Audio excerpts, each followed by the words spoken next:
Happy Thursday, TBS family. How was your holiday yesterday? I hope you had a wonderful one. I hope some of you took the time to rest because you would have needed it. But this is welcoming my month, the month of May. So I am in absolute high spirits. But let's see what's going on in the news desk and we'll come back with our features for this Thursday. Good morning. The Transport Minister has committed to working with the police in their investigations into the widespread circulation of fake driver's licenses on the island. The Police Traffic Department of the Royal St. Lucia Police Force has reported an alarming increase in fraudulent driver's licenses and has warned that it poses a significant road safety threat. Speaking to the media on Monday, Transport Minister Stephenson King said the issue is not a new one, but is still a great concern to the ministry. The police has been conducting investigations on false or fabricated driver's licenses for some time now. It's not anything new. It didn't happen last week, it didn't happen last month, it didn't happen the month before, neither last year. It is a matter which has been happening for some time now, and we're continuing. It's a sustained investigation trying to see whether we can zoom in on who has equipment on the island producing those licenses. And that we will continue until we're able to find out where is it coming from. In addition to the obvious danger to other road users posed by an unqualified person operating a vehicle, simply being in possession of a fake driver's license is a criminal offense punishable by law. The Ministry of Gender Affairs is encouraging more women to venture into often male-dominated and non-traditional sectors. Gender Affairs Minister Dr. Virginia Albert Poyot believes that these non-traditional career paths can improve gender parity. The ministry is currently working with a Canadian partner to encourage more women to enter the construction field. There is a business from Canada who approached us through the gender department here in St. Lucia, and we have been working with him from last year. And what they want to do is to help women get into the construction sector. And that's an area where through gender discrimination, women are told that they cannot work in the construction sector.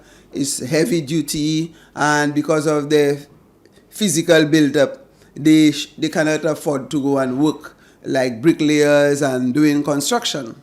So I think when we look at what's happening in some other countries, women are in all sectors. And if you look at Ministry of Infrastructure, you'll see so many women who are engineers. The ministry, together with its Canadian friend, is developing a roadmap to help address key barriers to attracting and retaining women to the construction sector while addressing negative perceptions around the idea of women in construction.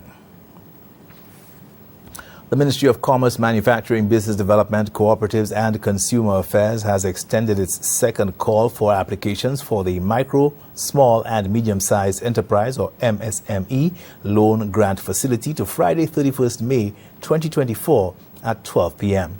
The MSME Loan Grant is an EC $10 million facility aimed at providing post-COVID-19 pandemic relief to registered MSMEs. It is a combination of 70% grant and 30% loan funding at an attractive interest rate of only 3% with no collateral requirements. We've taken a decision to extend the deadline for applications for the MSME loan program to Friday, the 31st of May. So I really want to take this moment because we have quite a few persons that are still requesting time to get the registration of their companies together, their business names. Quite a few persons are having a challenge to complete their project plans. So we've taken a decision to extend the deadline to the 31st of May. So that is an additional month. Prospective businesses may qualify for funds up to $10,000, while businesses in existence no more than 2 years can seek up to $20,000 in funding. Businesses in existence for over 2 years can access up to $25,000. Priority areas include manufacturing, including agro-processing, agriculture, agro-tourism, and services, including beauty and wellness, creative industries, ICT, and other professional services. Accommodation and non-profit businesses do not qualify under this facility. The water and sewage company Wasco needs to come up with a strategic plan to address a number of challenges confronting the water company.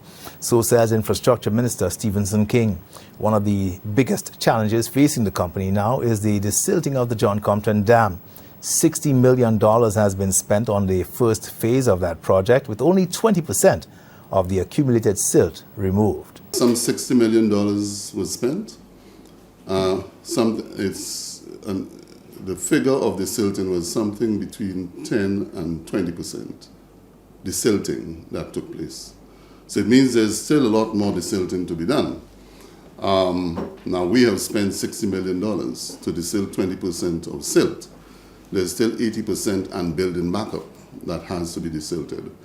And therefore, part of Wasco's strategic plan has to take into consideration some of those matters of how do we continue to maintain the John Compton Dam in as far as making it a viable resource through desilting, and what other methods or mechanisms can be put in place in terms of being able to augment our water supply, particularly in the north. The John Compton Dam accumulated over 1.7 million cubic meters of silt over the years, displacing over 400 million gallons of water. A major part of that silt would have been deposited by successive weather events, including Hurricane Tomas. Now, dry conditions brought on by climate change have impacted Wasco's ability to abstract and distribute water, particularly to the south of the island. The company is also faced with the mammoth task of replacing its aged infrastructure, and at a major cost. These are your top stories. Thanks for watching. Good morning. Thank you for keeping us updated, Kendall. We need to take a short break. We'll be back.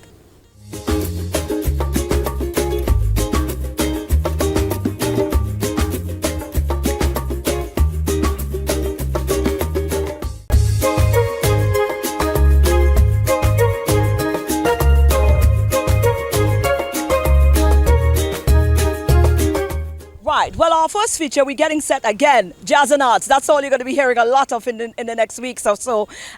This gentleman is going to be performing at the Jazz on the Square. It gives you an insight as to how hyped up the Jazz on the Square is going to be this year. Matthew Whitaker is a visually impaired musician, and he's also an Emmy Award or Emmy nominated musician as well. St. Lucia, I was told that we have the U.S. Embassy to thank for the participation of this next guest for the St. Lucia Jazz and Arts Festival. It is with the kind courtesies of the Embassy's American Music Abroad program and the CDF, who are the producers of the arts components of the festival, that we are able to be joined by this distinguished guest for our Derek Walcott Square's Jazz on the Square this year. And we are happy to have the Emmy-nominated band, excited to have Matthew. Matthew Whitaker is of the Emmy-nominated band, the Matthew Whitaker Quartet, and he's joining us. Quintet, and he's joining us on our DBS This Morning show. Matthew, welcome. It is quite an honor. Thank you. Thank you for having me. How are you, Matthew? How are you? How was the U.S.? How was the U.S. today? The U.S. is great. It's really good. It's an honor to be on here. I can't wait to be here with you guys in a few weeks. Right. Matthew, from your vision statement emphasizing building community through music, Yeah. how has your experience with the American Music Abroad program influenced or aligned with that vision? Oh my goodness. AMA is absolutely amazing. It's fantastic. The fact that we're able to go and meet a lot of people and work with a lot of students and do shows. I love sharing my gift with others, and so any chance I get to be able to just be an inspiration to others is amazing. So I thank you guys for doing this. Mm-hmm. Community outreach seems to be an integral part of your tour experience. Could you share a memorable interaction or experience from? Yeah, like anytime we've had a chance to work with students in different workshops and even jam sessions as well, which is also really fun because you never know what happens musically during a jam session. So we were just in Kosovo recently, and we just had we had a jam session with the students there, and it was so fun. Wonderful. You are visually impaired. Yes. Obviously, there must have undoubtedly be a lot of challenges that you face within the industry that you're in as a visually impaired person. What are some of these challenges? Do you care to elaborate? Well, I mean, it it really depends on where I am, to be honest. But I would say, the biggest thing is, people being aware of how to help in situations where they encounter a blind person. But also, for me, from my perspective, I don't let my disability stop me from doing what I love to do. And, I love music, but I also love other activities like rock climbing. I also like skiing as well. So, I like to do other things that other people do. Right. I like this. I like defy all the odds. I like this. Now, Matthew, your musical journey started quite at a tender age. You want to walk us through that a little bit? Yeah, sure. I started playing when I was about 3 years old. My grandfather gave me my first keyboard at the age of 3, and I taught myself nursery rhymes at that age.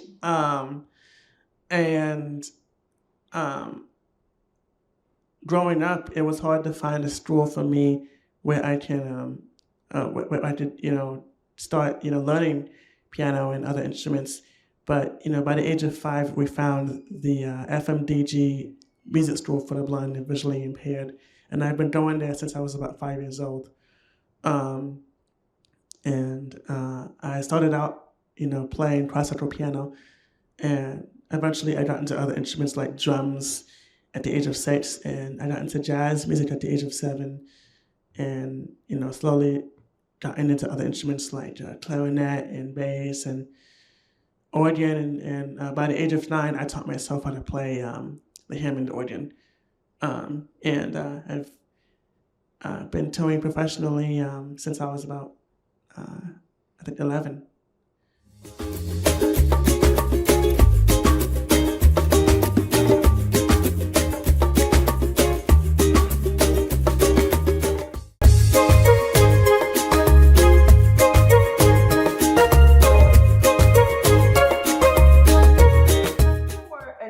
Very early by Hammond. You also even went on to become a Yamaha pianist quite at a young age as well. Tell us about these achievements at such a young age. Oh yeah, definitely. I'm truly grateful to everyone involved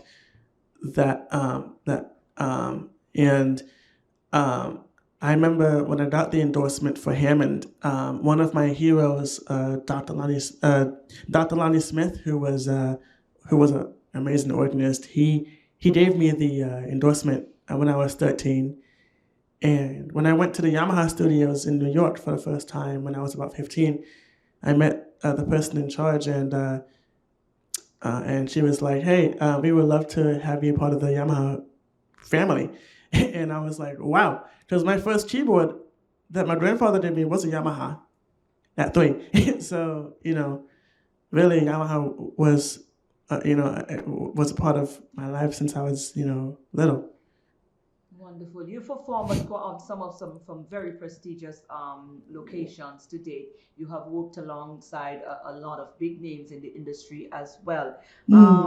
Let's talk about what that means to you and you as a visually impaired person. How does that assist you in inspiring others, probably who are probably visually impaired or maybe not visually impaired but have a disadvantage in some way or form? How does your journey help to inspire? Great question. I would say that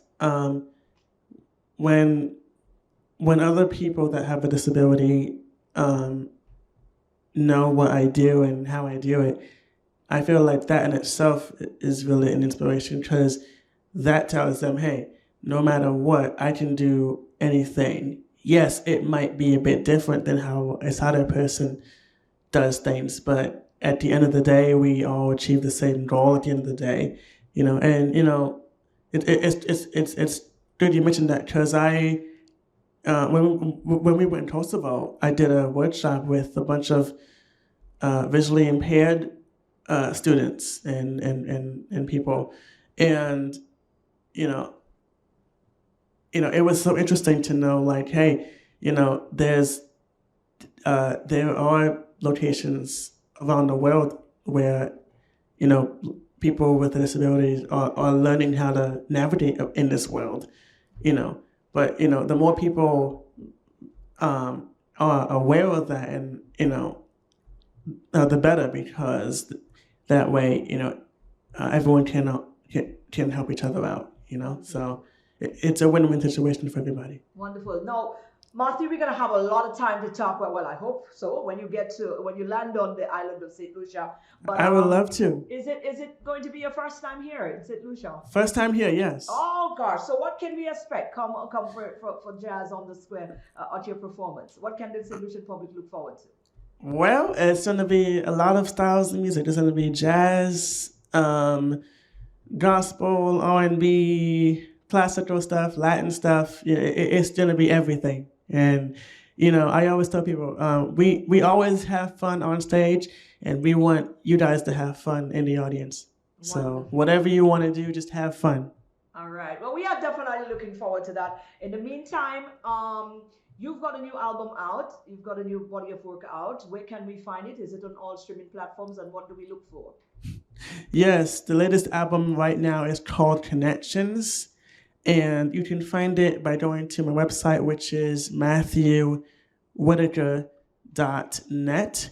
And then that's MatthewWhitaker.net. And also a brand new single is out right now, which is from my up-and-coming album, On Their Shoulders, an organ tribute. The new single is called The Organ Grinders Swing. It is out right now.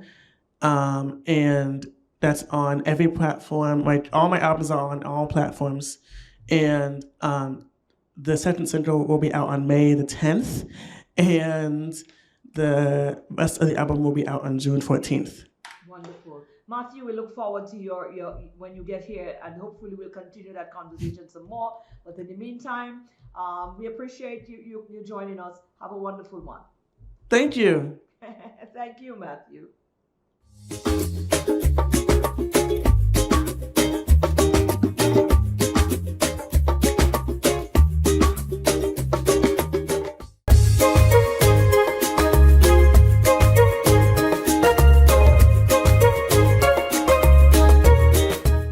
On arts of the St. Lucia Jazz and Arts Festival, this young man and this young lady is going to be part of the spoken word component of the Jazz and Arts Festival. Ethan and our good friend Rufina.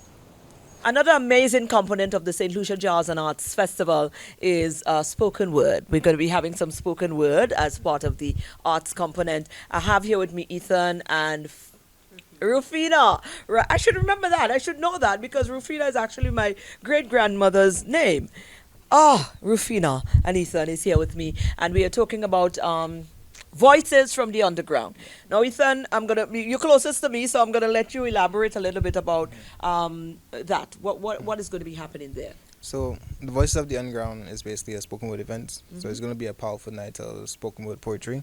We have an artist coming from America. We have also a St. Lucian artist, which I believe is in Canada. Okay. And then we also have local artists as well who are going to be performing, including me and Rufina. And Rufina. No.